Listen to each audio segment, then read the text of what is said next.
The overhead fluorescent lights in the Newark Municipal Court flickered with the rhythm of a dying heartbeat. Jasmine Williams sat on the hard wooden bench, her 7-year-old daughter Mia pressed against her side, both of them trying to become invisible. Around them, the Monday morning traffic court crowd shuffled and coughed and checked their phones. Nobody looked at anyone else. That was the unspoken rule of these places. Don't make eye contact. Don't acknowledge the shared humiliation of being here because you couldn't pay your bills on time. Jasmine's hands were shaking. She clasped them together in her lap, trying to stop the tremor, but it just spread up her arms. She was 32 years old and looked 40. The kind of aging that comes not from years but from stress, from working 3 jobs that still weren't enough, from choosing between groceries and electricity, from lying awake at night, doing math that never, ever added up. Her car had been repossessed 3 weeks ago. The 2009 Honda Civic with 187,000 miles that she'd been making payments on for 2 years. She'd missed 2 payments. Just 2. But the finance company didn't care about the reasons, didn't care that her hours had been cut at the nursing home, didn't care that Mia had needed antibiotics that their insurance barely covered.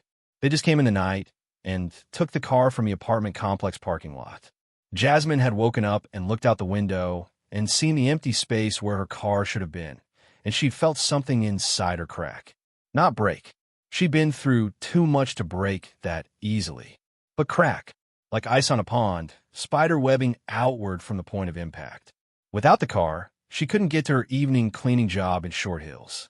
Without that job, she couldn't make rent. Without rent, she and Mia would be on the street. The dominoes were falling, and she couldn't stop them. Williams, Jasmine Williams. The clerk called from the front of the courtroom. Jasmine stood on legs that felt like water. She touched Mia's shoulder. "Stay here, baby. I'll be right back." Mia nodded, her dark eyes huge in her thin face. She was too quiet for a 7-year-old, too used to staying still, to not making trouble, to understanding when adults were scared even if they tried to hide it. Jasmine walked to the front of the courtroom.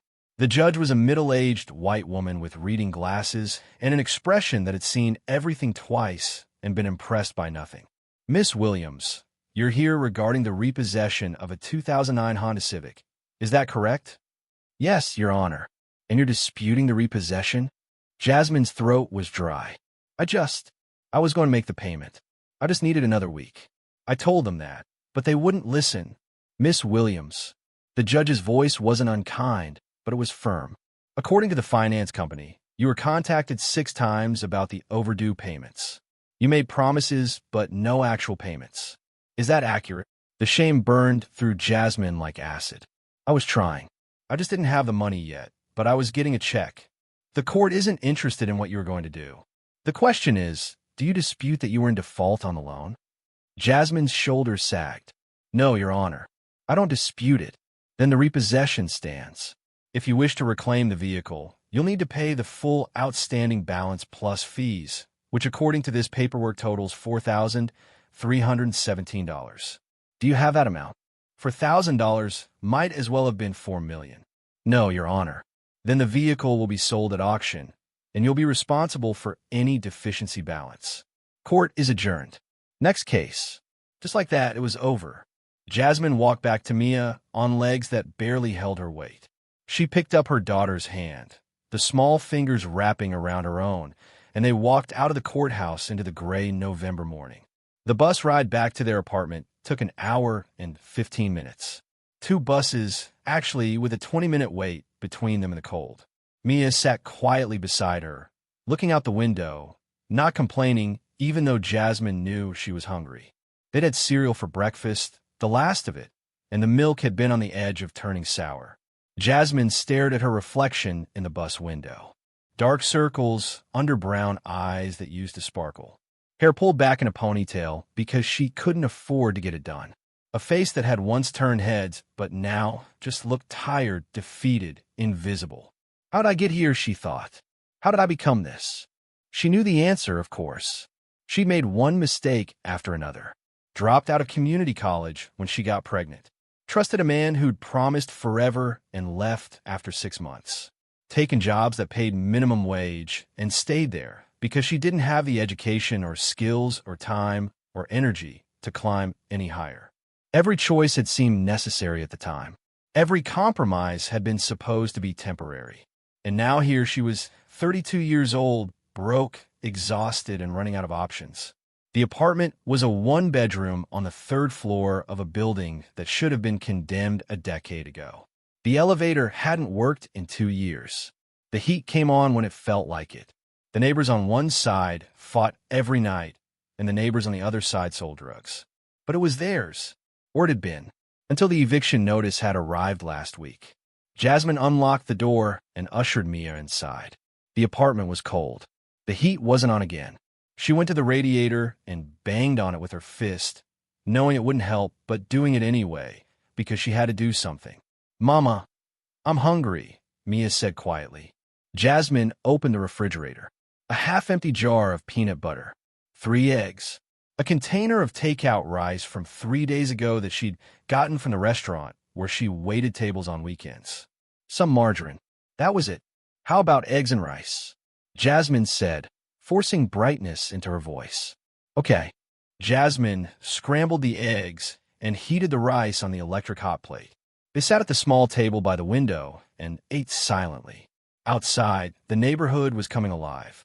People heading to work, kids walking to school, life continuing as if the world wasn't falling apart. After breakfast, Jasmine walked Mia to school. It was only 6 blocks, but without the car, those 6 blocks felt like 6 miles. Mia's winter coat was too small, her wrists sticking out from the sleeves, but Jasmine couldn't afford a new one yet. "I'll pick you up at 3, okay, baby?" Mia hugged her tight. "I love you, Mama. I love you more than anything in this world." She watched Mia walk into the school building, her backpack almost as big as she was, and felt tears burn behind her eyes. Her daughter deserved so much better than this. Deserved a mother who could afford winter coats that fit, who could put food in the refrigerator, who didn't cry in the bathroom when she thought Mia was asleep. Jasmine walked to her job at Sunny Gardens Nursing Home. It took 40 minutes on foot. She arrived sweating despite the cold, her feet already aching in the cheap sneakers she wore because she couldn't afford the proper shoes required by the job. She worked as a certified nursing assistant, which was a fancy title for someone who did the hardest, most thankless work in healthcare. She changed bedpans, bathed elderly patients who sometimes didn't know their own names, lifted bodies that outweighed her by 100 pounds, administered medications, and tried to bring dignity to people who were dying slowly in rooms that smelled like antiseptic and despair. The work was brutal. The pay was $14.50 an hour, and she was grateful to have it because so many people had nothing. Her shift supervisor, a pinch-faced woman named Karen who enjoyed exercising the tiny amount of power her position gave her, was waiting when Jasmine clocked in. "You're 7 minutes late." "I'm sorry. I had to walk. My car." "I don't need your excuses, Jasmine. This is the 3rd time this month." It was actually the 2nd, but Jasmine didn't argue. "It won't happen again. See that it doesn't. One more time, and you're getting a write-up." A write-up was 1 step away from being fired. Jasmine nodded and went to start her rounds. The morning passed in a blur of tasks.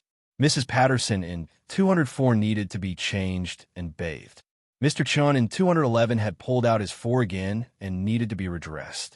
Mrs. Johnson in 215 was crying, lost in some memory from 70 years ago, and needed to be held and comforted.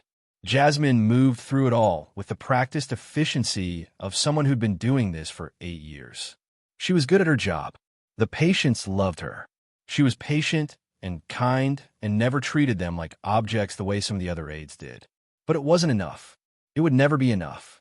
She could work here for 30 years and still be making barely enough to survive. After she hung up, she sat very still, staring at the napkin.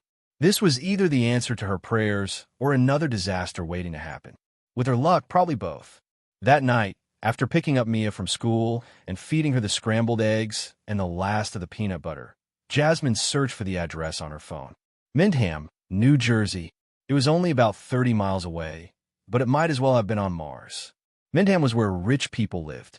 Huge houses on huge lots with huge gates and huge price tags. Movie stars and athletes and Wall Street executives. She looked up the property on Google Maps. The satellite view showed a massive house surrounded by trees. A long circular driveway. What looked like a pool in the back. It was the kind of place she'd only ever seen in magazines or movies. Why would her great-aunt, a woman she barely remembered, leave her something like this? Jasmine dug deeper into her memory. She'd met Evelyn maybe twice. Once at a family reunion when Jasmine was maybe 6 or 7, and once at her grandmother's funeral when she was 14. She remembered a tall, elegant woman with perfect posture and expensive clothes. A woman who'd seemed completely out of place among Jasmine's loud, working-class family. Her mother had told her once that Evelyn had married well, that she'd moved in different circles, that she'd cut herself off from the family. There had been some kind of falling out, though Jasmine never knew the details. And now this stranger, this relative she'd barely known, had left her a mansion worth $3 million. It didn't make sense. But sense or no sense, Jasmine knew she had to see it. Had to know if this was real. Thursday arrived gray and cold. Jasmine borrowed her coworker Linda's car, promising to fill the tank with gas she couldn't afford. She'd called in sick to work, which meant losing a day's pay, but she had no choice. She dressed in the nicest clothes she owned, black pants from Target and a blue blouse she'd bought at Goodwill. She did her makeup carefully, trying to look presentable, professional, like someone who deserved to inherit a $3 million property. Mia was at school. Jasmine would have to rush back to pick her up by 3, but for now, she had a few hours to discover whether her life was about to change or whether this was just another cruel joke. The drive to Mendham took 40 minutes. The landscape changed gradually as she left Newark behind. The buildings got smaller and cleaner. The yards got bigger. The cars got nicer. By the time she reached Mendham, she was driving through a different world entirely. Hillcrest Manor Drive was exactly what she expected. Massive houses set back from the road, hidden behind gates and trees and walls. She found number 47 and turned into the driveway. The gate was open, hanging slightly crooked on its hinges. The driveway was cracked and overgrown with weeds. And ahead, through the trees, she caught her first glimpse of the house. It was enormous. 3 stories of brick and stone with tall windows and multiple chimneys. A wraparound porch sagged on one side. The roof was missing shingles. The lawn was a jungle of overgrown grass and bushes. But even in decay, even abandoned and neglected, it was magnificent. Jasmine parked and got out slowly. A black Mercedes was already parked near the front entrance. She walked up the crumbling stone steps to the massive front door, her heart pounding. Before she could knock, the door opened. A man in his 60s, silver-haired and dressed in a suit, extended his hand. "Miss Williams?" "Robert Henderson. Thank you for coming." His handshake was firm. His smile seemed genuine. Jasmine followed him inside. "I understand, but there are options. You could work with the county on a payment plan. You take out a loan against the property value. You could sell it and pay the debts from the proceeds." Jasmine's mind was spinning. This couldn't be real. Things like this didn't happen to people like her. "Can I see it? The property?" "Of course. In fact, I was hoping we could arrange a meeting. I have some paperwork for you to sign, and I'd like to walk you through everything in person. Would this Thursday work for you?" Thursday was her day off. "Yes, Thursday works." "Excellent. The property is located at 47 Hillcrest Manor Drive in Mendham. Shall we say 2 o'clock? Jasmine wrote the address on a napkin with a pen she borrowed from one of the other aides. 2 o'clock. I'll be there." After she hung up, she sat very still, staring at the napkin. This was either the answer to her prayers or another disaster waiting to happen. With her luck, probably both. That night, after picking up Mia from school and feeding her the scrambled eggs and the last of the peanut butter, Jasmine searched for the address on her phone. Mendham, New Jersey. It was only about 30 miles away, but it might as well have been on Mars. Mendham was where rich people lived. Huge houses on huge lots with huge gates and huge price tags. Movie stars and athletes and Wall Street executives. She looked up the property on Google Maps. The satellite view showed a massive house surrounded by trees. A long circular driveway. What looked like a pool in the back. It was the kind of place she'd only ever seen in magazines or movies. Why would her great-aunt, a woman she barely remembered, leave her something like this? Jasmine dug deeper into her memory. She'd met Evelyn maybe twice. Once at a family reunion when Jasmine was maybe 6 or 7, and once at her grandmother's funeral when she was 14. She remembered a tall, elegant woman with perfect posture and expensive clothes. A woman who'd seemed completely out of place among Jasmine's loud, working-class family. Her mother had told her once that Evelyn had married well, that she'd moved in different circles, that she'd cut herself off from the family. There had been some kind of falling out, though Jasmine never knew the details. And now this stranger, this relative she'd barely known, had left her a mansion worth $3 million. It didn't make sense. But sense or no sense, Jasmine knew she had to see it, had to know if this was real. Thursday arrived gray and cold. Jasmine borrowed her coworker Linda's car, promising to fill the tank with gas she couldn't afford. She'd called in sick to work, which meant losing a day's pay, but she had no choice. She dressed in the nicest clothes she owned, black pants from Target and a blue blouse she'd bought at Goodwill. She did her makeup carefully, trying to look presentable, professional, like someone who deserved to inherit a $3 million property. Mia was at school. Jasmine would have to rush back to pick her up by 3. But for now, she had a few hours to discover whether her life was about to change or whether this was just another cruel joke. The drive to Mendham took 40 minutes. The landscape changed gradually as she left Newark behind. The buildings got smaller and cleaner. The yards got bigger. The cars got nicer. By the time she reached Mendham, she was driving through a different world entirely. Hillcrest Manor Drive was exactly what she expected. Massive houses set back from the road, hidden behind gates and trees and walls. She found number 47 and turned into the driveway. The gate was open, hanging slightly crooked on its hinges. The driveway was cracked and overgrown with weeds. And ahead, through the trees, she caught her first glimpse of the house. It was enormous. 3 stories of brick and stone with tall windows and multiple chimneys. A wraparound porch sagged on one side. The roof was missing shingles. The lawn was a jungle of overgrown grass and bushes. But even in decay, even abandoned and neglected, it was magnificent. Jasmine parked and got out slowly. A black Mercedes was already parked near the front entrance. She walked up the crumbling stone steps to the massive front door, her heart pounding. Before she could knock, the door opened. A man in his 60s, silver-haired and dressed in a suit, extended his hand. "Miss Williams?" "Robert Henderson. Thank you for coming." His handshake was firm. His smile seemed genuine. Jasmine followed him inside. The entryway took her breath away. Even covered in dust, even with peeling wallpaper and water stains on the ceiling, it was stunning. A massive chandelier hung overhead. A double staircase curved upward to the second floor. The floor was marble, though cracked in places. "I know it's overwhelming," Henderson said gently. "Let me give you some context." He walked her through the main floor as he talked. The formal living room with floor-to-ceiling windows overlooking the overgrown grounds. The dining room with a table that could seat 20 people. The library with built-in bookshelves that still held hundreds of books. The kitchen with commercial-grade appliances covered in dust. "Your great-aunt purchased this property in 2003, Henderson explained. It had a significant history before that. From 1993 to 1996, this was the residence of Whitney Houston. Jasmine stopped walking. "Whitney Houston, the singer?" "Yes. She owned this property during the height of her career. When she sold it, your great-aunt purchased it. Mrs. Houston, your great-aunt Evelyn, was a huge fan. She wanted to preserve the property, to live in a place that had housed someone she admired." Jasmine looked around with new eyes. Whitney Houston had lived here, had walked these floors, had sung in these rooms. "What happened?"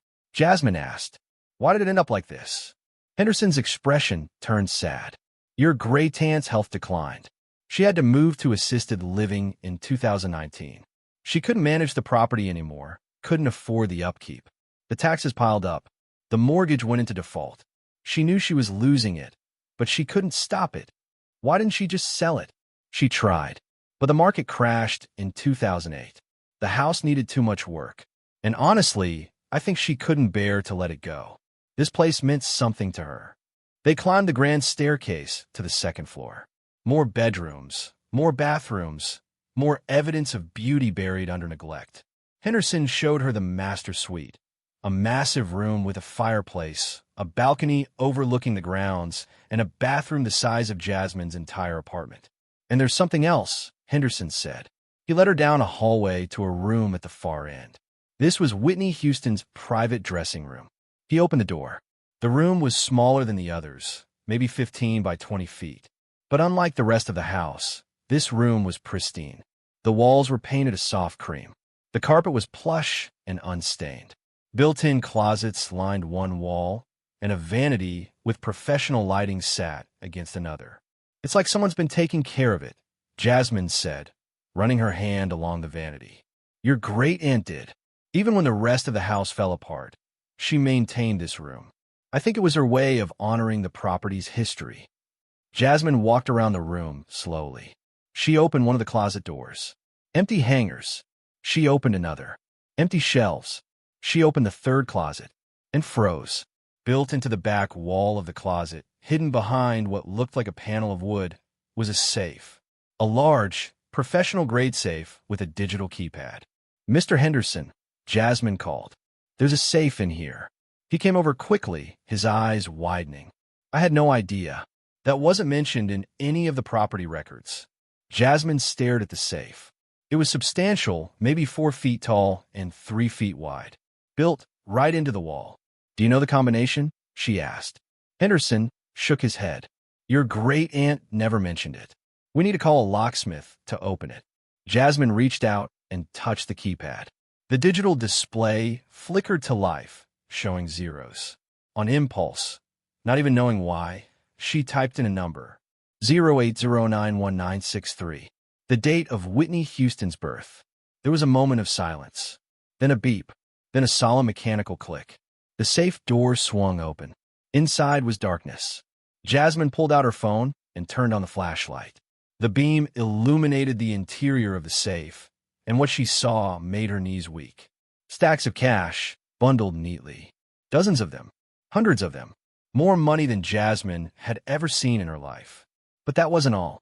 Behind the cash were velvet jewelry boxes, and behind those were what looked like documents in protective sleeves. Henderson stepped forward, his professional composure cracking. My God! Jasmine reached in with shaking hands and pulled out one of the bundles of cash. They were $100 bills, wrapped in paper bands. Each band read $10,000. She pulled out more bundles. The cash alone filled half the safe. She started counting bundles, then gave up because her hand was shaking too much. Henderson was opening the jewelry boxes. The first one contained a necklace, diamonds, and what looked like sapphires, arranged in an intricate pattern. Even Jasmine, who knew nothing about jewelry, could tell it was worth a fortune. The second box held earrings that matched the necklace. The third held a bracelet. The fourth held a ring with a diamond so large it looked fake, except Jasmine knew somehow that it wasn't. Miss Williams, Henderson said, his voice barely above a whisper. We need to stop. We need to call the police. We need to document this properly. But Jasmine wasn't listening. She'd pulled out one of the protective sleeves and opened it carefully. Inside was a letter, handwritten on expensive stationery. To whoever finds this. My name is Whitney Houston. If you're reading this, it means I never came back for what I hid here. I'm writing this in 1995, during a time when I couldn't trust anyone. Not my manager, not my accountant, not even some members of my family. I've hidden here the things I couldn't risk losing. Cash that I've saved from performances paid in cash, because not all my income went through official channels. Jewelry that was given to me by people who mattered, pieces I couldn't bear to have stolen or sold. Documents that prove things I might someday need to prove. This safe cost a fortune to install. I built it into the dressing room because it was the one place I knew I could have privacy.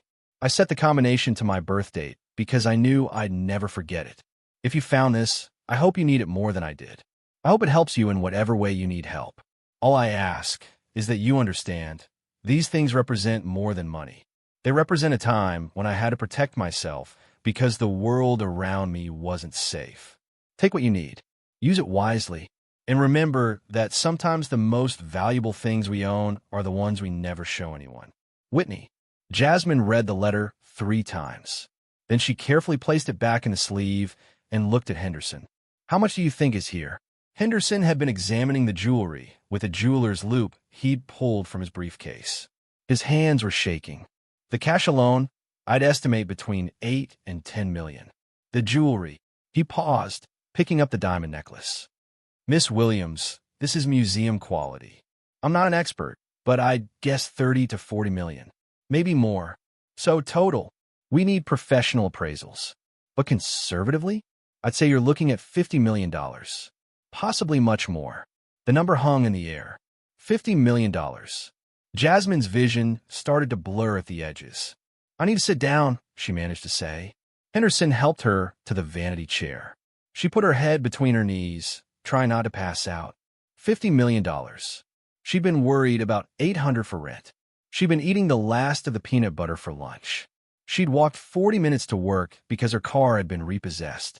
And now, hidden in a safe in a mansion she'd inherited from a great-aunt she barely knew, was $50 million that had belonged to Whitney Houston.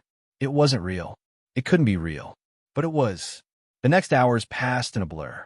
Henderson made phone calls. First to the local police, who sent 2 officers to verify the find and make sure everything was documented properly. Then to his firm's senior partners. Then to appraisal experts in New York. Jasmine sat in the dressing room, watching people come and go, still unable to fully process what was happening. The police were professional but clearly amazed. They took photographs of everything. They cataloged each item. They verified that the safe was built into the structure of the house, that it was part of the property Jasmine had inherited. The contents of the safe belong to you, one of the officers explained. It's part of the property, but you'll need to report it to the IRS, pay taxes on the value, all that legal stuff. Henderson was already working on that. He'd called a tax attorney. He'd called a security company to transport the most valuable items to a bank vault. He'd called an appraiser who specialized in celebrity memorabilia and estate jewelry. Through it all, Jasmine felt like she was watching herself from outside her body. This couldn't be happening to her. Things like this happened to other people. Lucky people. People who deserved it. Not to broke single mothers who couldn't even pay their rent. It was almost 3 o'clock when she remembered Mia. School pickup. She needed to get back to Newark. I have to go, she told Henderson, standing up abruptly. My daughter. I have to pick up my daughter. Henderson looked concerned. Miss Williams, we have a lot to discuss.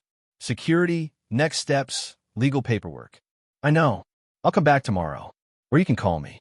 But right now I have to go. She practically ran out of the house, down the crumbling steps, to Linda's borrowed car. She drove back to Newark in a daze, arriving at Mia's school 15 minutes late. Mia was waiting with the after-school supervisor, looking worried. When she saw Jasmine, her face lit up. Mama, you're late. I know, baby. I'm sorry. Jasmine hugged her tight, breathing in the scent of her daughter's hair, grounding herself in something real. They took the bus home. Jasmine couldn't tell Mia yet. Couldn't explain. Didn't even know how to explain it to herself. That night, after Mia was asleep, Jasmine sat at the kitchen table and tried to think. Henderson had given her his card, told her to call him tomorrow, told her they needed to move quickly to secure everything.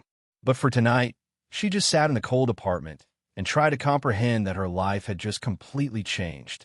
She thought about Whitney Houston, hiding cash and jewelry in a safe because she couldn't trust the people around her.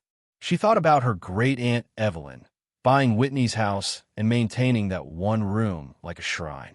She thought about the chain of events that had led to this moment, death and inheritance and foreclosure and need. And she thought about Mia, sleeping in the next room, who deserved so much more than this apartment, this life, this constant struggle. Jasmine pulled out her phone and looked at her bank account. Still $47.23. In a few days, she'd have access to $50 million. Maybe more.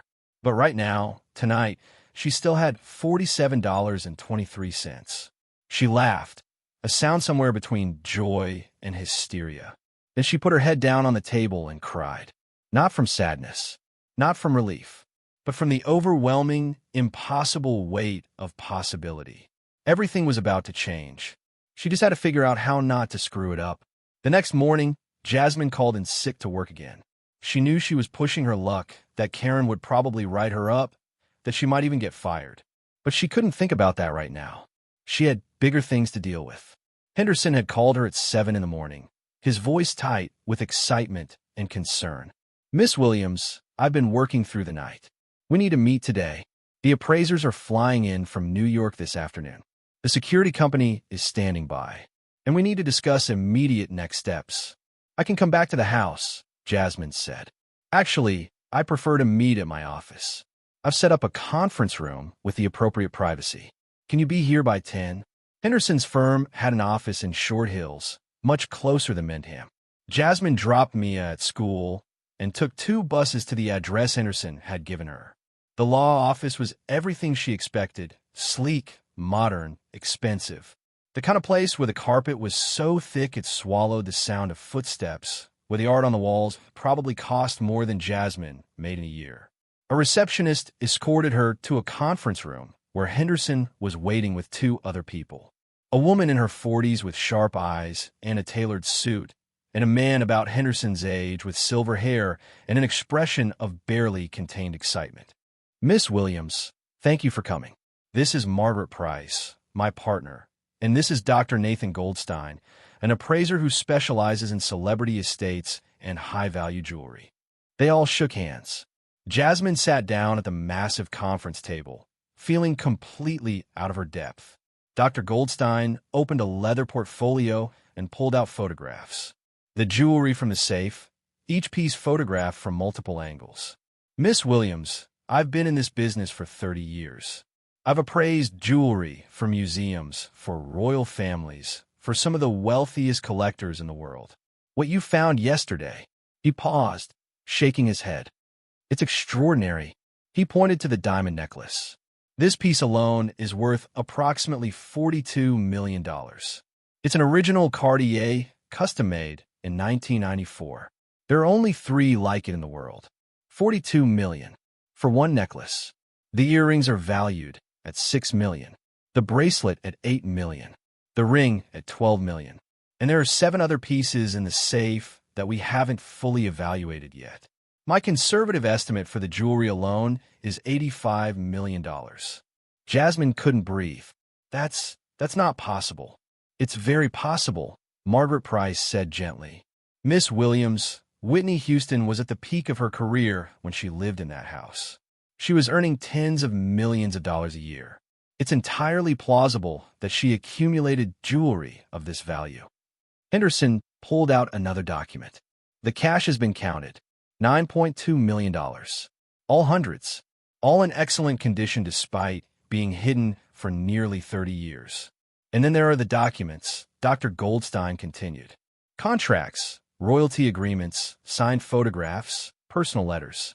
I need time to fully evaluate them, but I'd estimate their value at somewhere between 20 and 40 million, depending on the market." Margaret did the math on a calculator. "Total estimated value between $115 million and $140 million. The room tilted. Jasmine gripped the edge of the table. I can't. That's not real." "It's very real," Henderson said.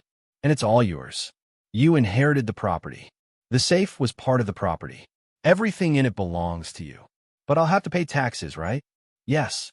The inheritance tax and capital gains will be substantial. We estimate you'll owe approximately 40 to 50 million to the IRS and state. But that still leaves you with 60 to 90 million. And there's more." He pulled out another file. "The property itself. Once we clear the back taxes and mortgage, it's worth approximately 3.2 million. So your total net worth, after all taxes and fees and debts are settled, will be somewhere between $65 and $95 million. Jasmine stood up abruptly. "I need air. I need to. I can't." Margaret stood up quickly. "It's okay. This is overwhelming. Let's take a break." She led Jasmine out of the conference room to a small kitchen area. She poured a glass of water and handed it to Jasmine. "Breathe. Margaret said gently. Just breathe. Jasmine drank the water, her hands shaking so badly that some of it spilled. I don't understand why this is happening to me, she whispered. I'm nobody. I'm broke. I can't even pay my rent. Why would someone leave me this? Margaret's expression softened. Your great-aunt knew you were struggling. She followed your life even though you didn't know her. She saw herself in you, I think. A woman trying to survive in a world that doesn't make it easy. And she wanted to give you a chance. But she didn't leave me the money. She left me the house. She didn't even know the safe was there. Maybe that's the point, Margaret said. Maybe she left you the house knowing you'd explore it, knowing you'd discover whatever secrets it held. Maybe she trusted that if there was something valuable hidden there, you'd be the one to find it. Jasmine shook her head. Or maybe this is all just random. Maybe Whitney Houston forgot about the safe. Maybe my great-aunt never knew. Maybe I just got lucky. Does it matter? Margaret asked. Whether it's fate or luck or divine intervention, the result is the same. You have a chance to change your life. The question is, what are you going to do with it? That was the question, wasn't it? What was she going to do with $90 million? She thought about Mia, sitting in school right now, wearing a coat that was too small, carrying a backpack that was falling apart. She thought about their apartment with the broken elevator and the heat that didn't work. She thought about her 3 jobs and her aching feet and her empty refrigerator. All of that could change. Today, right now, I want to make sure Mia is taken care of, Jasmine said. Everything else, I don't know, but I know she deserves better than what I've been able to give her. Margaret smiled. Then let's make that happen. They went back to the conference room. For the next 3 hours, they made plans. First, immediate needs. Henderson would work with the county to settle the back taxes on the property. He'd negotiate with the bank on the mortgage. He'd arrange for the most valuable items to be moved to a secure vault. Second, security. Jasmine would need protection. Once word got out about what she'd found, people would come crawling out of the woodwork. Long-lost relatives, investment advisors, scammers. They needed to move quickly and quietly. Third, legal structure. Margaret recommended setting up a trust to protect the assets. She recommended hiring a financial advisor who specialized in sudden wealth. She recommended keeping the discovery quiet for as long as possible. The media will find out eventually, Margaret warned. This is too big a story. Whitney Houston's hidden fortune, found by a struggling single mother, is going to be everywhere. We need to prepare for that. Jasmine's stomach clenched. She didn't want to be on the news. Didn't want strangers knowing her business. She just wanted to take care of her daughter. Can we wait? She asked. Can we keep it quiet until everything is settled? We can try, Henderson said, but I give it maybe 2 weeks before someone talks. A police officer, an appraiser, someone at the bank. These things have a way of getting out. Then we work fast, Margaret said. They did. Over the next 2 weeks, Jasmine lived in a strange limbo between her old life and her new one. She still went to work at the nursing home, even though she was now worth $90 million. She couldn't afford to quit, not until the money was actually accessible. And she didn't want to raise suspicions. She still took Mia to school on the bus, still made peanut butter sandwiches for lunch, still turned the heat down at night to save money. But she also met with lawyers and accountants and financial advisors. She signed documents that transferred ownership of items worth more than most people would earn in 10 lifetimes. She made decisions about trusts and investments and tax strategies. It was surreal, exhausting, terrifying. Henderson worked miracles. He negotiated with the county and got the back taxes reduced to $48,000. He negotiated with the bank and got the mortgage settled for $290,000. He arranged for the cash to be deposited in a new account in Jasmine's name, protected by every security measure available. The jewelry was moved to a vault in Manhattan, insured for $100 million. The documents were cataloged and appraised and stored separately. And slowly, piece by piece, Jasmine's new reality took shape. The call she'd been dreading came on a Tuesday afternoon. She was at work, changing Mrs. Patterson's bedding, when her phone buzzed. Unknown number. She almost didn't answer, but something made her. Hello. Is this Jasmine Williams? The voice was female, eager, professional. Who's asking? My name is Christine Moore. I'm a reporter with the New Jersey Star-Ledger. I'm calling about the discovery you made in Mindham. The Whitney Houston safe. Jasmine's heart sank. I have no comment. Miss Williams, please, just a few questions. Our sources say you found over $100 million in jewelry and cash. Is that accurate? I said I have no comment. The public has a right to know. Jasmine hung up. Her hands were shaking. It had started. Within hours, her phone was ringing constantly. Reporters, bloggers, people claiming to be from news outlets she'd never heard of. She stopped answering, but she couldn't stop the story. By that evening, it was online. Newark mother discovers Whitney Houston's hidden fortune. The article had some details wrong and some right, but the core truth was there. By the next morning, it was everywhere. Every news outlet, every gossip site, every social media platform. Her name, her face, pulled from some old Facebook photo she'd forgotten existed. Her story. The headlines were a mix of celebration and skepticism. From poverty to millions. Single mom's incredible discovery. Whitney Houston's lost fortune found in New Jersey mansion. Too good to be true. Questions surround alleged treasure find. The attention was overwhelming. Reporters showed up at her apartment building. They called a nursing home. They tried to interview Mia's school. Henderson issued a statement on her behalf. Miss Williams confirms that she has made a significant discovery on property she recently inherited. The matter is being handled through appropriate legal channels. She requests privacy during this time. It didn't help. The story had taken on a life of its own. And then the vultures arrived. A woman claiming to be Jasmine's cousin, though Jasmine had never heard of her, contacted the media saying she deserved a share of the money. A man claiming to be Mia's father, definitely not Mia's father, tried to sue for custody. Investment advisors called offering their services. Church groups asked for donations. Strangers sent letters begging for money. It was a nightmare. Jasmine stopped going to work, not because she was fired, though Karen certainly wanted to fire her, but because it was unsafe. Reporters followed her. Strangers approached her on the street. She couldn't live her normal life anymore. She and Mia moved out of their apartment in the middle of the night, helped by a security team Henderson had hired. They stayed in a hotel under a fake name while the lawyers worked to finalize everything. I just want it to be over, Jasmine told Margaret during one of their many phone calls. I just want to take care of my daughter and disappear. Soon, Margaret promised. Another week, maybe two, and the legal work will be done. The money will be transferred. You can start a new life. What if I don't know how to have a new life? Jasmine asked quietly. What if I mess this up? Then you'll figure out, Margaret said firmly.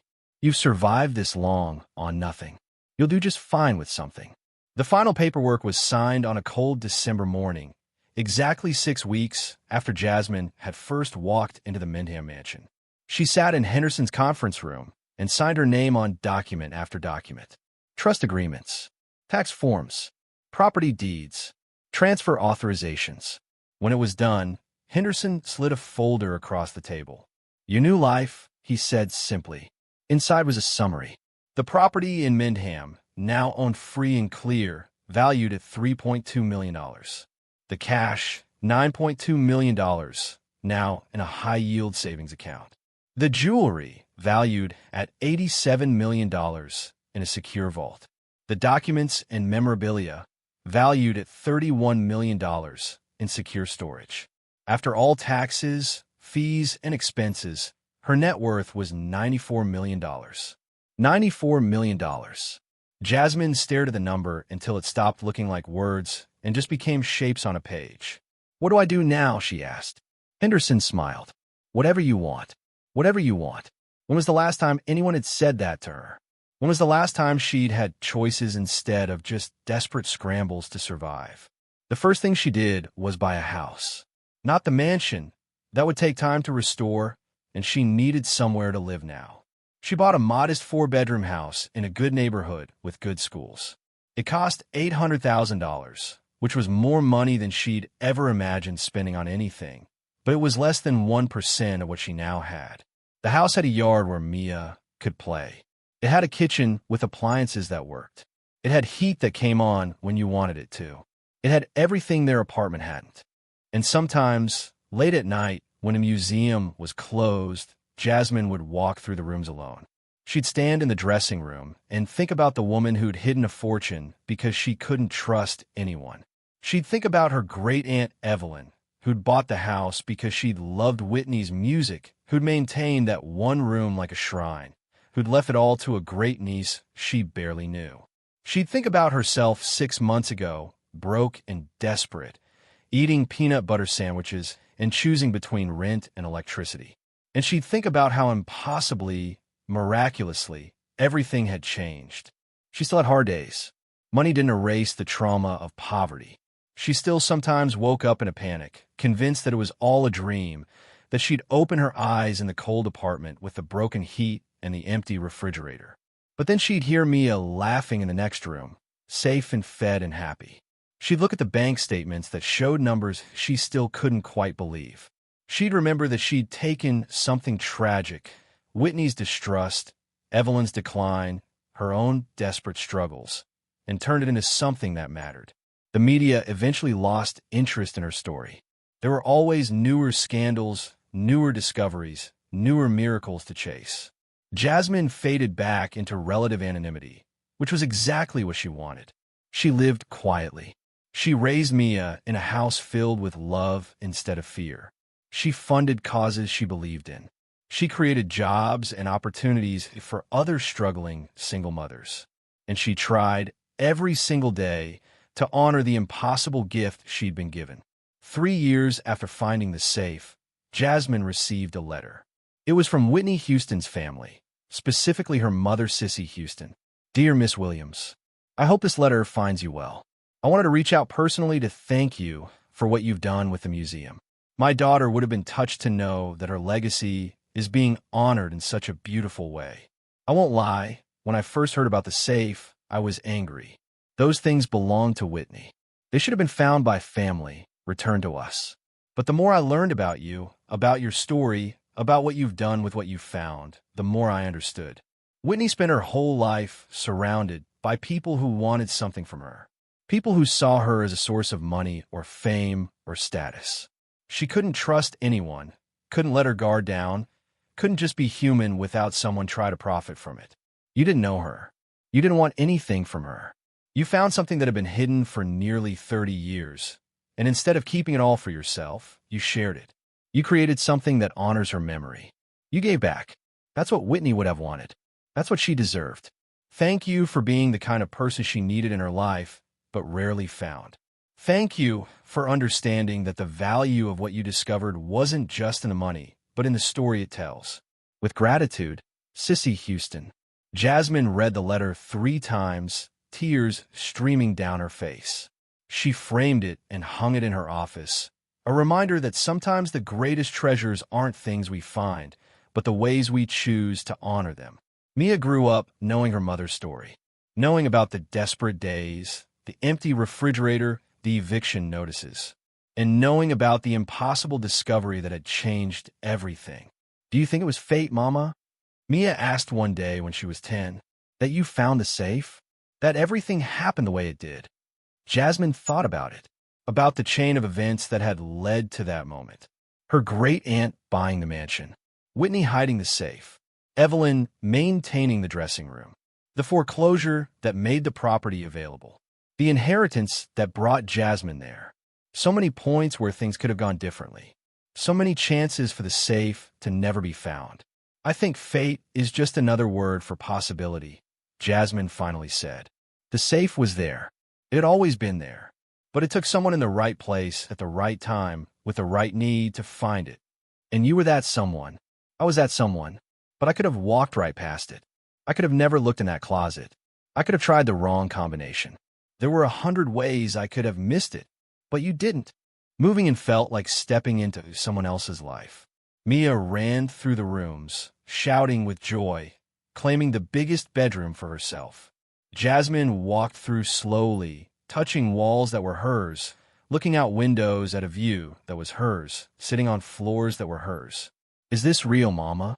Mia asked that first night as they ate pizza on the floor of the empty living room. I think so, baby. Are we rich now? Jasmine thought about how to answer that. Rich seemed like an inadequate word. We're safe now. We don't have to worry anymore. Mia nodded seriously. That's good. I didn't like it when you were worried all the time. The next thing Jasmine did was pay back everyone she owed. The hospital bills from when Mia had pneumonia, the credit card debt, the payday loans she'd taken out in moments of desperation, the money she'd borrowed from Linda to use her car. She wrote checks for amounts that would have destroyed her a few months ago and now barely made a dent. It felt good. It felt like closing chapters of shame and struggle. And she started thinking about what came next. Margaret had recommended a financial advisor named David Chun, a man who specialized in helping people who'd come into sudden wealth. Jasmine met with him in his office in Manhattan, surrounded by views of the city she'd only ever seen from bus windows. Most people in your situation make the same mistakes, David explained. They spend too much too fast. They trust the wrong people. They don't protect their assets. They assume the money will last forever. I don't want to make those mistakes, Jasmine said. Good. Then here's what I recommend. First, we set aside money for taxes. You'll owe annually on investment income. Second, we create a conservative investment portfolio that will generate reliable income. Third, we set up trust funds for you and your daughter that will provide security for the rest of your lives. Fourth, we establish a charitable foundation if you want to give back. Over the next months, they did exactly that.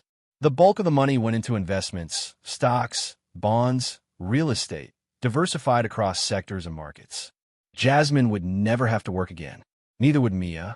Neither would Mia's children or their children. But Jasmine did work.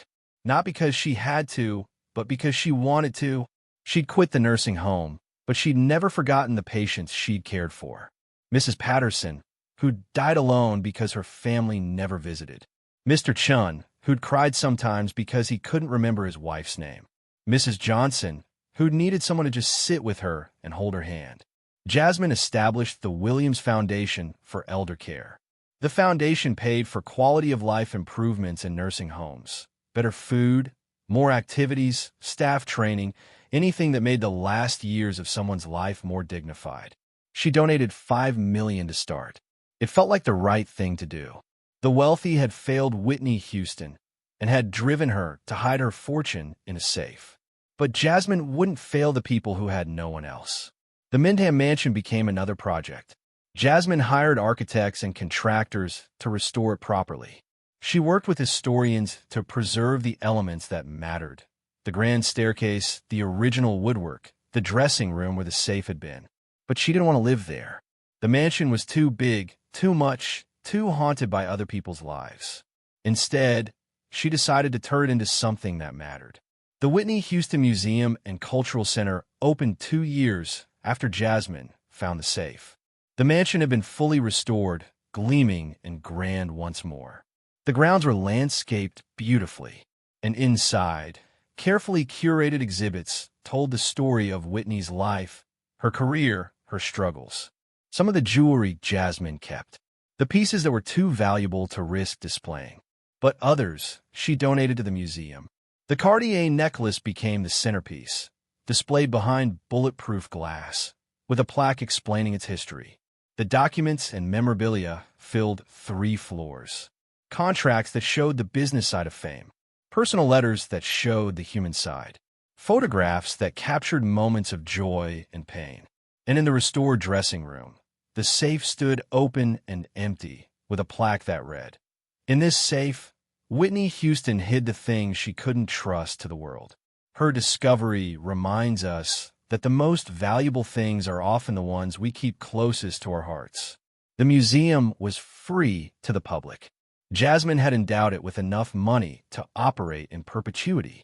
School groups came. Music lovers came. People who'd grown up listening to Whitney's voice came to pay tribute. No, baby, I didn't. Because she'd been desperate enough to look everywhere. Because she'd been curious enough to try the combination. Because she'd been broken enough to understand the value of what she'd found. Sometimes treasure comes to those who need it most. Not because they deserve it more than others, but because they understand what it costs to live without it. Jasmine had lived without it. Had lived with nothing. Had raised her daughter in an apartment where the heat didn't work, where the refrigerator was empty, where every day was a battle just to survive. And now she lived with everything. Not just money, but security. Not just wealth, but choices. Not just survival, but purpose. She'd found $94 million in a safe that shouldn't have existed, hidden by a woman she'd never met, in a house left to her by a relative she barely knew. But what she'd really found was possibility. The possibility to build a different life. The possibility to give her daughter everything she'd never had. The possibility to honor the pain of others by transforming her own. The museum hosted its 5th anniversary celebration on a warm June evening. Thousands of people came. Whitney's music played through speakers. Children danced on the lawn. Food trucks lined the circular driveway. It was joyful and communal, and exactly what Jasmine had hoped for. She stood on the front steps of the mansion, watching the celebration, and felt Mia slip her hand into hers. "You did good, Mama." Jasmine squeezed her daughter's hand. "We did good." Because it hadn't been just her. It had been Mia, trusting her mother through the hardest days. It had been Henderson and Margaret, guiding her through legal complexities. It had been David, protecting her wealth. It had been the contractors and architects and museum staff who'd believed in the vision. But most of all, it had been Whitney Houston, hiding treasure in a safe with the hope that someone, someday, would find it and use it wisely. And it had been Evelyn, buying the mansion and maintaining that one room and leaving it all to a great niece she believed in even from distance. Every person in the chain had made choices, small choices that added up to something miraculous. As the sun set over the mansion, painting the sky in shades of orange and pink, Jasmine thought about the woman she'd been. The scared, broke single mother who couldn't pay her rent. That woman was still part of her, would always be part of her. The fear and struggle and desperation didn't just disappear because bank accounts filled up, but she learned to carry it differently, to let it inform her choices without controlling her life, to remember where she'd come from while building something better. The celebration continued into the night. Music and laughter and light spilling out from the mansion that had once been dark and abandoned. Jasmine walked through the crowd, greeting people, thanking them for coming, feeling the warmth of community that had formed around this place. And in a quiet moment, she slipped away to the dressing room. She stood in front of the open safe, now empty except for Whitney's letter, preserved behind glass. "Thank you," she whispered, "for trusting that someone would find this, for leaving something behind that could change a life, for being human enough to need to hide, and brave enough to hope someone would discover what you'd hidden." The room was quiet, just Jasmine and the memory of a woman who'd had everything and trusted no one, who'd hidden treasure in a wall because the world had taught her that nothing was safe. But it had been safe. For 30 years it had waited, and when it was found, it had done exactly what treasure is supposed to do. It had changed a life. It had created possibility. It had proven that sometimes the most valuable things are the ones we're brave enough to search for, wise enough to recognize, and generous enough to share. Jasmine had been all three, brave and wise and generous. And because of that, her story, a story that had started with desperation and fear, had become a story of transformation and hope. The kind of story that reminded people that miracles were real, that second chances existed, that treasure came in many forms, and that sometimes when you needed it most, the world conspired to give you exactly what you'd been searching for all along. Not just money, not just security, but the chance to become who you were always meant to be. 5 years after finding the safe, Jasmine stood in the boardroom of Williams Enterprises, the company she'd never intended to create, but somehow couldn't avoid building. The room was filled with people who worked for her. Marketing directors, program coordinators, development officers. All of them dedicated to the various foundations and initiatives she'd established. The Elder Care Foundation, the Single Parent Housing Program, the Arts Education Initiative. What had started as simple giving had evolved into something more complex, something that required management and strategy and the kind of business acumen Jasmine had never thought she possessed. The housing program has a waiting list of 400 families, Maria Gonzalez, the program director, was saying. "We can currently serve about 60 families a year, but the demand is overwhelming." Jasmine looked at the numbers on the screen. 400 families. 400 versions of who she'd been. Desperate, broke, one crisis away from homelessness. What would it take to serve all 400? She asked. Maria hesitated. Honestly, about 12 million annually. That's construction costs, property acquisition, support services, staffing. 12 million. 5 years ago, that number would have been incomprehensible. Now it was just a calculation. Let's do it, Jasmine said. Expand the program. I don't want anyone waiting. Around the table, people exchanged glances. David Chun, still her financial advisor, cleared his throat. Jasmine, your portfolio is performing well, but 12 million annually is a significant increase. We should discuss long-term sustainability. We have $94 million, Jasmine interrupted. Well, more now with investment returns. How much do I actually need to live comfortably for the rest of my life? Me and Mia? David did quick mental math. Assuming modest lifestyle, good market returns, maybe 20 million total. That leaves 74 million for philanthropy, but then we have plenty, Jasmine said firmly. What's the point of having this money if people are still sleeping in their cars? If kids are still going to bed hungry? If mothers are still choosing between rent and medicine? The room was quiet. Then Maria smiled, tears in her eyes. Thank you, she said simply. After the meeting, Jasmine walked through the museum. She did this often, especially when she felt overwhelmed by the responsibility of managing so much wealth. Walking through the exhibits reminded her why any of this mattered.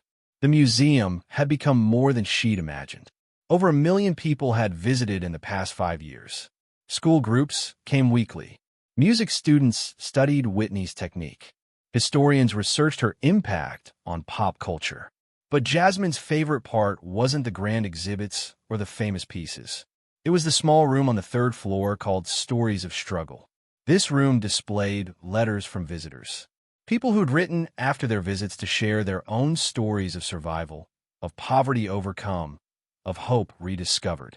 The walls were covered with them, hundreds of handwritten testimonials. I was ready to give up. Your story gave me strength to keep trying. Angela, Detroit. I brought my daughter here to show her that dreams are possible, that people like us can make it. Marcus, Philadelphia. Whitney's music got me through my darkest days. Your museum honors her and everyone who's ever felt alone. Jennifer, Boston. Jasmine read them all regularly. They were her reminder that money was just a tool. What mattered was what you built with it. She found Mia in the education center, working on a school project. At 12 years old, Mia had grown into a confident, thoughtful girl. She volunteered at the museum every weekend, giving tours, helping with children's programs. How was the board meeting? Mia asked, looking up from her laptop. Good. We're expanding the housing program. How many more families? All of them. Everyone who needs help. Mia smiled. Good. That's good, Mama. They drove home together in the comfortable silence of two people who'd been through hell and made it out the other side. The house that had seemed so impossibly large 5 years ago now felt like home. That evening, Jasmine received a call from Henderson. His voice was excited. I just got a call from the Whitney Houston Estates lawyers. They want to meet with you. Jasmine's stomach clenched. She'd had little contact with Whitney's family beyond Sissy's letter. She'd always worried they might try to claim the safe's contents, even though legally everything had been settled years ago. What did they want? They wouldn't say over the phone, but they emphasized it was positive. They want to meet next week in New York. Should I be worried? Henderson paused. I don't think so, but bring me with you just in case. The meeting was at a law office in Manhattan, in a conference room with views of Central Park. Jasmine arrived with Henderson and David, her armor of advisors. Whitney's estate was represented by 2 lawyers and, to Jasmine's surprise, Pat Houston, Whitney's sister-in-law and former manager. Pat stood when they entered, a warm smile on her face. She was elegant, composed, and her eyes held something Jasmine couldn't quite read. Miss Williams, thank you for coming. I'm Pat Houston. They shook hands. Everyone sat. One of the lawyers opened a portfolio.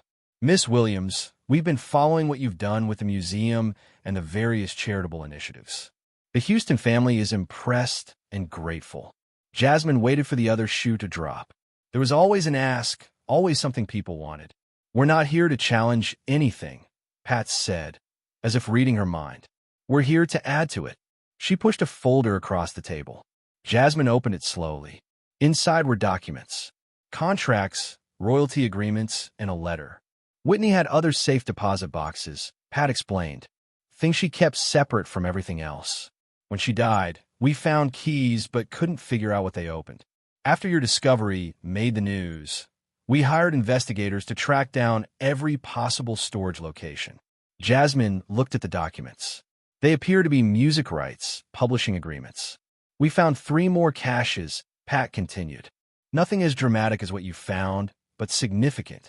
Royalty income that had been accumulating for years, unclaimed. Rights to songs she'd written but never recorded. Some personal items. Why are you telling me this? Pat's expression softened. Because legally, we could keep all of it. But morally? Whitney made a choice when she hid that safe in her dressing room. She was protecting things from people who would misuse them. And you proved her right to be cautious. She leaned forward. You took what you found and built something beautiful. Something that honors her. Something that helps people. That's what Whitney would have wanted. So we want to give you first right of refusal on these items. Jasmine looked at the documents again. The royalty agreements alone were worth millions. The song rights, potentially tens of millions more. I don't understand. You're just giving these to me. Not giving, one of the lawyers clarified. Offering to sell at fair market value. But Miss Williams, the Houston family wants these items in your museum. They trust you to handle them appropriately. Jasmine felt tears building. I don't know what to say. Say you'll do for these items what you did for the others, Pat said. Preserve them. Share them. Use them to tell Whitney's story in a way that honors her humanity, not just her fame. I will, Jasmine promised. I absolutely will. The acquisition of the new items took 6 months to complete. Jasmine paid fair market value, $8 million, and added them to the museum's collection. But the most significant item wasn't something that could be displayed. It was a song. A recording Whitney had made in 1995, during her darkest period, that had never been released. The song was called Hidden. It was raw, emotional, stripped down. Just Whitney's voice and a piano. The lyrics were about feeling trapped, about hiding who you really were, about the cost of fame. Jasmine listened to it alone in her office, tears streaming down her face. This wasn't the Whitney of powerful anthems and soaring high notes. This was Whitney vulnerable, honest, breaking. The museum's music director, a woman named Keisha who'd studied at Juilliard, joined her. This is extraordinary, Keisha breathed. This is her soul. Should we release it? Jasmine asked. Let people hear it. Keisha was quiet for a long moment. That depends. Do you think she'd want people to hear her like this? This exposed. Jasmine thought about the safe, about the jewelry and cash hidden away. About a woman who couldn't trust anyone, who had to protect herself from the world. I think she'd want people to know she was human, Jasmine finally said. That she struggled. That fame and fortune didn't make everything easy. Maybe this song could help someone who's hiding their own pain. They released Hidden 6 months later, with all proceeds going to mental health charities. The response was overwhelming. Critics called it one of Whitney's most powerful recordings.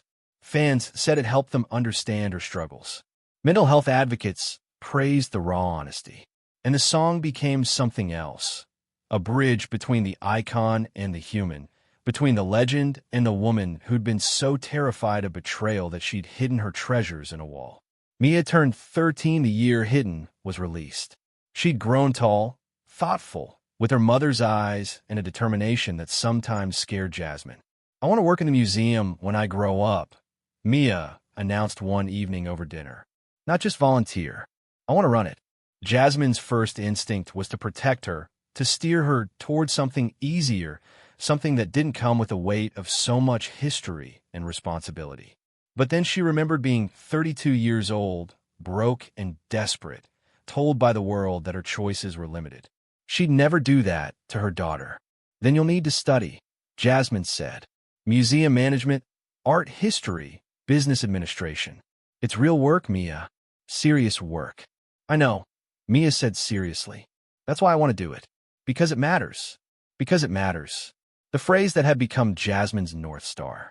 She turned down dozens of opportunities over the years, reality TV shows, book deals, speaking tours, because they didn't matter.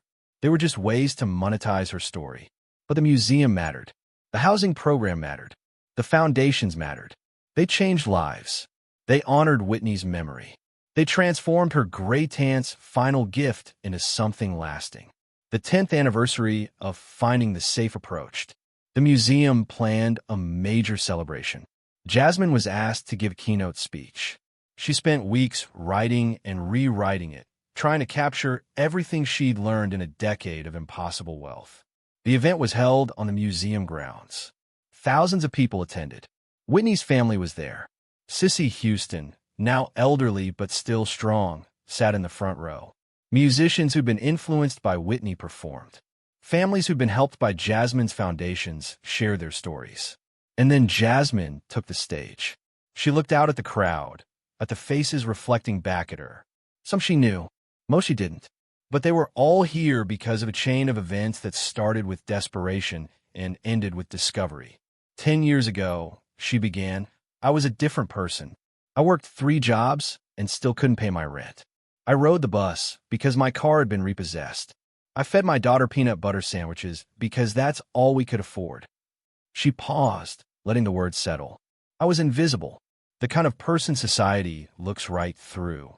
A broke single mother with no prospects, no education, no hope. And then I inherited a mansion from a great aunt I barely knew. And in that mansion, hidden in a safe that shouldn't have existed, I found Whitney Houston's treasure. The crowd was silent, listening. People ask me all the time if I feel lucky, if I think it was fate or divine intervention or just random chance. And the truth is, I don't know. What I do know is that luck isn't the same as worthiness. I didn't deserve to find that safe any more than the next person. I was just in the right place at the right time. She looked at Sissy, who nodded encouragingly. But what I've learned in 10 years is that finding treasure isn't the miracle. It's what you do with it after. Whitney hid that safe because she couldn't trust the people around her, because fame and fortune had taught her that everyone wanted something. And she was probably right. Jasmine's voice strengthened. But what if we created a world where people like Whitney didn't have to hide, where vulnerability wasn't exploited, where wealth was used to lift up instead of separate? That's what I've tried to do.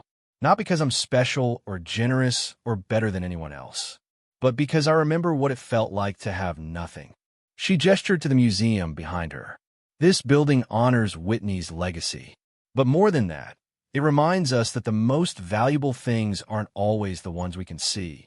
Whitney's real treasure wasn't the jewelry or the cash. It was her voice, her passion, her humanity. The things that transcended wealth and fame. Tears slipped down Jasmine's cheeks. I found $94 million in a safe. But what I really found was purpose.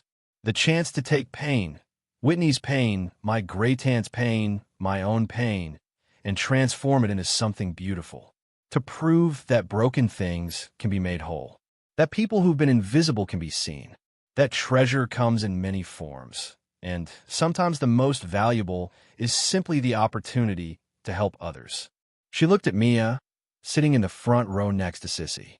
My daughter asked me once if I thought it was fate that I found the safe. And I told her that fate is just another word for possibility.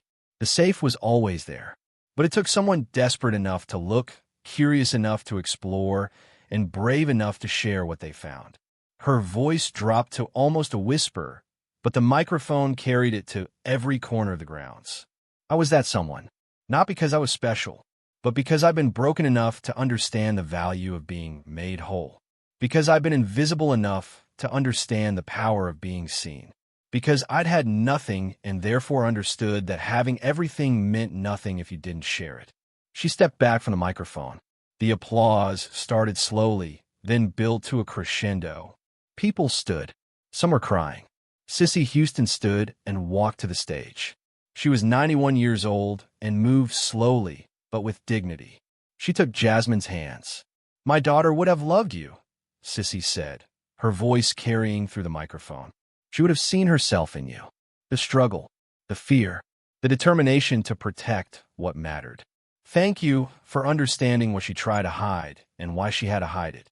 They embraced two women connected by tragedy and treasure, by a famous daughter and a hidden safe, by the understanding that sometimes the most valuable inheritance isn't money. It's the chance to be better than the circumstances that shaped you. The celebration continued into the evening. Music played. Children ran through the gardens. Families who've been helped by Jasmine's programs shared their stories.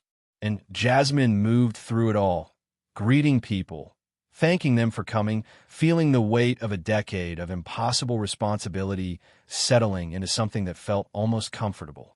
She'd made mistakes over the years. She'd trusted wrong people occasionally. She'd invested in programs that failed. She'd said yes when she should have said no, and no when she should have said yes. But she'd also built something lasting, something that would outlive her, something that honored not just Whitney's memory, but the memory of everyone who'd ever struggled, ever hidden, ever felt like the world was designed to keep them down. Later that night, after everyone had gone home, Jasmine stood once more in the dressing room. The safe stood open and empty as always, a reminder of secrets kept and secrets revealed. She thought about the woman she'd been 10 years ago. Scared, broken, desperate. That woman was still part of her, would always be part of her. But she learned to carry that past as strength instead of shame. She thought about Whitney, hiding treasure in a wall because she'd been betrayed too many times. A woman who'd had everything and trusted no one, whose legacy had been complicated by the very things that made her human: addiction, struggle, pain.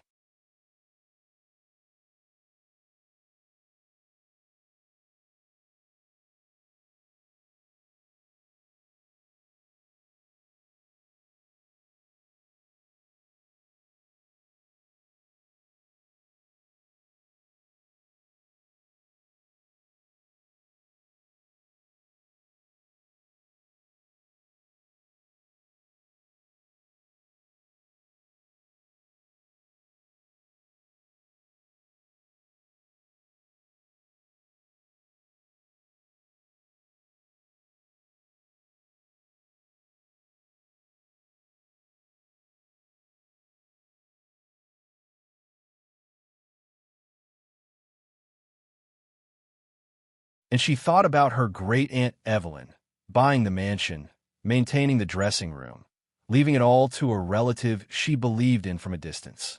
Another woman who'd understood that sometimes the most valuable gift is simply the opportunity to begin again.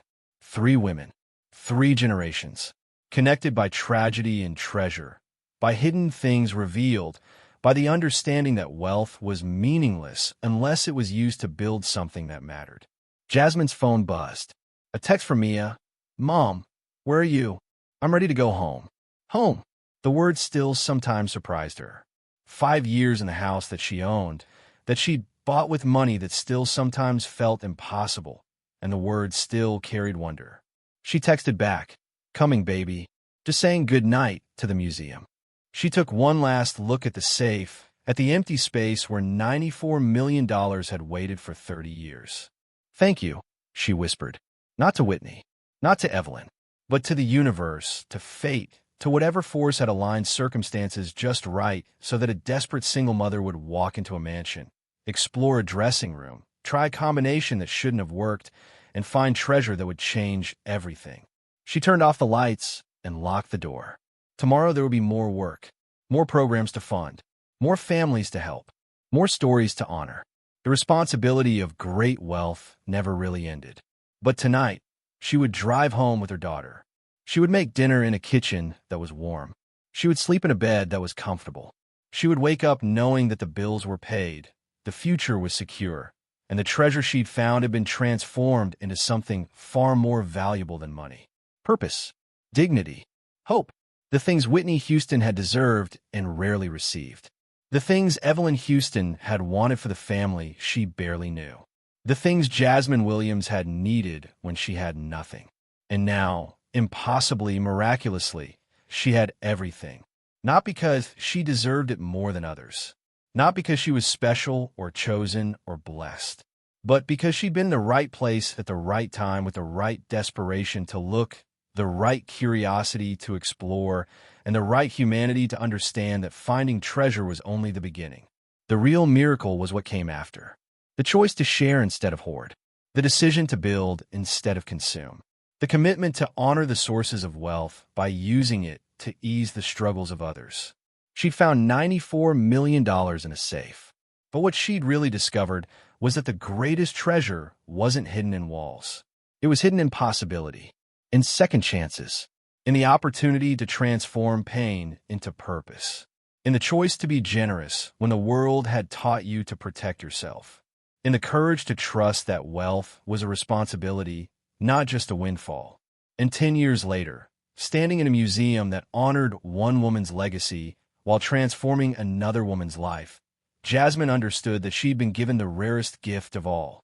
Not money, not security, but the chance to matter, to make a difference that would outlast her, to build something beautiful from something that had been hidden in darkness, to prove that ordinary people, when given extraordinary opportunities, could do extraordinary things. She locked the museum's front door and walked to her car where Mia was waiting. "Ready?" Mia asked. Jasmine looked back at the mansion one more time. Lights glowed in the windows. Security guards walked the grounds. Tomorrow, thousands of people would come through these doors to learn, to remember, to be inspired. "Yeah, baby," she said, starting the car. "I'm ready." They drove down the long driveway, past the gates that no longer hung crooked, through the streets of Mendham, where she'd once felt like an intruder and now felt welcome. And as they drove, Jasmine thought about treasure and legacy and the strange, winding path that had brought her here. She'd started with nothing. She'd found everything. And in the finding, she'd learned the most important lesson of all. True wealth isn't measured in dollars. It's measured in lives changed, in hope restored, in dignity preserved, in the choice to be generous when you could be selfish, to be open when you could be closed, to share when you could hoard. She'd found Whitney Houston's treasure, but she'd become something far more valuable. A woman who understood that the greatest discovery isn't what you find in a safe. It's what you find in yourself when given the chance to choose what kind of person you want to be. And Jasmine Williams had chosen well. Thank you so much for watching until the end. If you love this story, check out the other videos on your screen now. I think you'll really enjoy them. And don't forget to subscribe if you haven't already. See you in the next story.